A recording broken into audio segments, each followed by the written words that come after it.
جس کے بارے میں آپ کہہ رہے ہیں کہ جناب وہ ڈسکس ہو رہا ہے کہ شیخ عظمت سعید صاحب سپریم کورٹ کے جج تھے، انہوں نے کہا تھا نیب تو مر گیا، ہمارے لیے فوت ہو چکا۔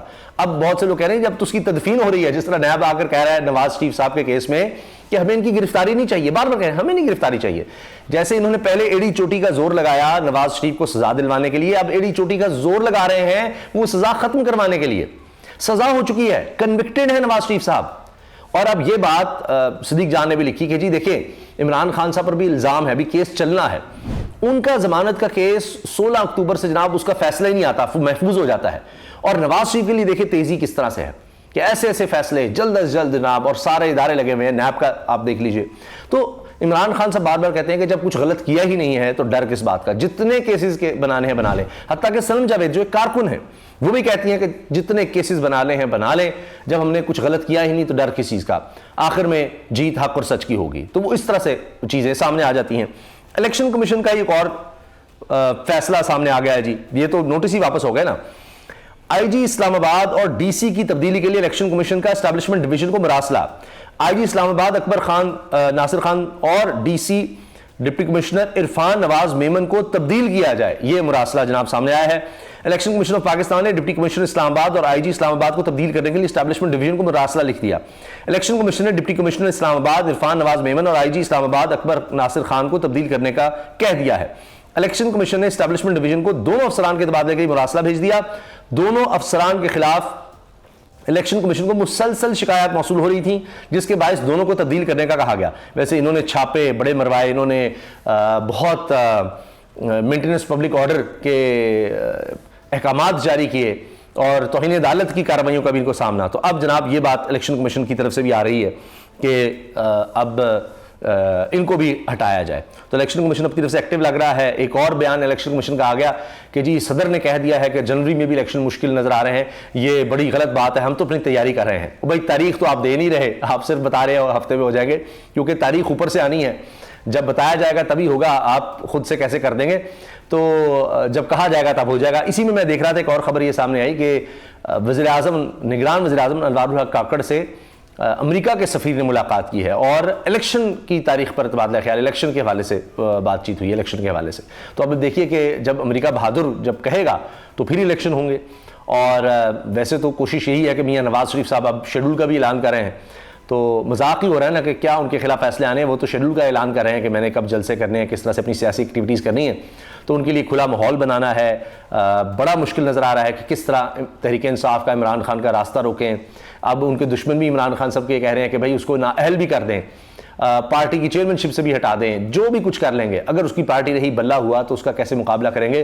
وہ 2/3 اکثریت لے کر آ جائے گا دھاندلی کے باوجود، کیونکہ اب 5، 10، 15 ہزار کا فرق ہو اگر ووٹ کا تو چلیں آپ کچھ ادھر ادھر کریں، کوئی ڈرامے بازی کریں۔ جب فرق ہی 50,000 کا ہو جائے، لاکھ ووٹ کا فرق ہو جائے تو کوئی کیا کرے گا؟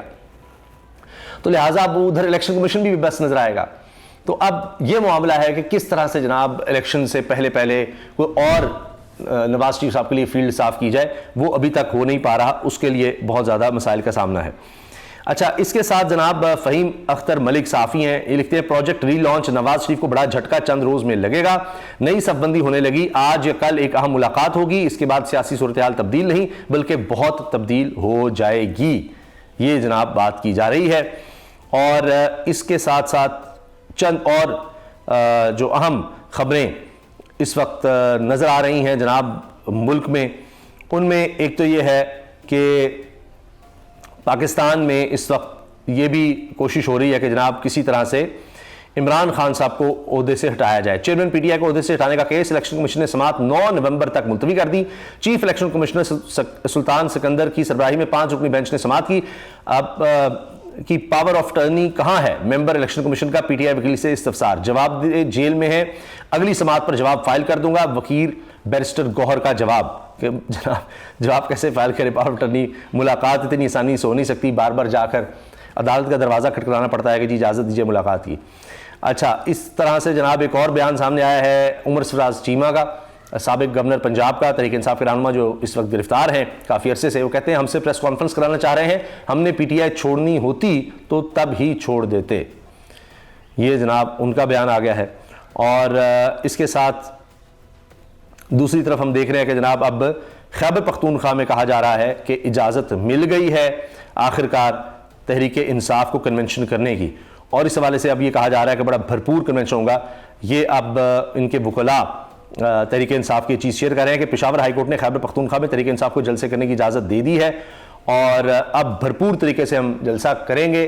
شیخ افضل مروت نے بھی یہ کہا ہے، اور عمران خان صاحب نے ان کو کہا تھا کہ اب اس کی تیاری کرو۔ تو اب یہ پشاور ہائی کورٹ کی طرف سے اجازت مل گئی ہے، اس کے باوجود دیکھتے ہیں کیا ہتھ کنڈے استعمال کیے جاتے ہیں کہ کسی نہ کسی طرح یہ کنونشن نہ ہو سکے، مگر نظر آ رہا ہے کہ زور تحریک انصاف کا، عمران خان صاحب کا بڑھتا جا رہا ہے، ہمدردی بڑھ رہی ہے، ووٹ بینک بڑھ رہا ہے، اور جس طرح کے اقدامات یہ نگران حکومت، وفاقی حکومت لے رہی ہے، جو پی ڈی ایم نے جو کچھ کیا، اس کے بعد نظر آتا ہے کہ ایک تو ایک کنٹینیوٹی ہے۔ جس طرح آپ دیکھ رہے ہیں خیبر پختونخوا میں، پنجاب میں سرکاری ملازمین کی تنخواہوں میں کٹوتی، پینشن والا معاملہ، یہ سب تو یہ بھی لوگوں کا رد عمل یہ چیزیں بڑھا رہی ہیں۔ معیشت ان سے نہیں سنبھل رہی، گیس کی قیمتیں بڑھائی جا رہی ہیں، ابھی آنے والے دنوں میں پیٹرول کی قیمت بھی بڑھنے کا پھر سے کہا جا رہا ہے۔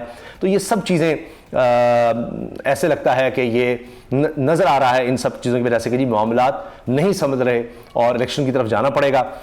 اس کے ساتھ ایک اور بات جو میں عرض کر چکا ہوں، اعزاز سید صاحب نے کہی ہے کہ جی مشورہ دیا جا رہا ہے آرمی چیف کو کہ آپ الیکشن ڈیلے کروائیں، لیکن 3 رکاوٹیں ہیں۔ قاضی فائزہ صاحب کا مسئلہ آ سکتا ہے کہ وہ کہیں گے نہیں اتنا زیادہ ہم سال تک تو ڈیلے نہیں کروانے دے سکتے، کیونکہ ان پر بھی پریشر آئے گا۔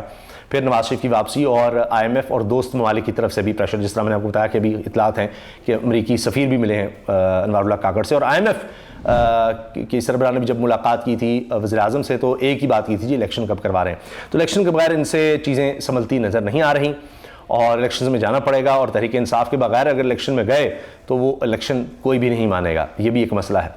تو جناب وہ بات یہ ہے آخر میں کہ وہ ایک معین اختر بھی کہا کرتے تھے، وہ سناتے تھے ایک نظم سی کہ جی کہا عمران کا ڈر ہے، عمران تو ہوگا۔ اللہ حافظ۔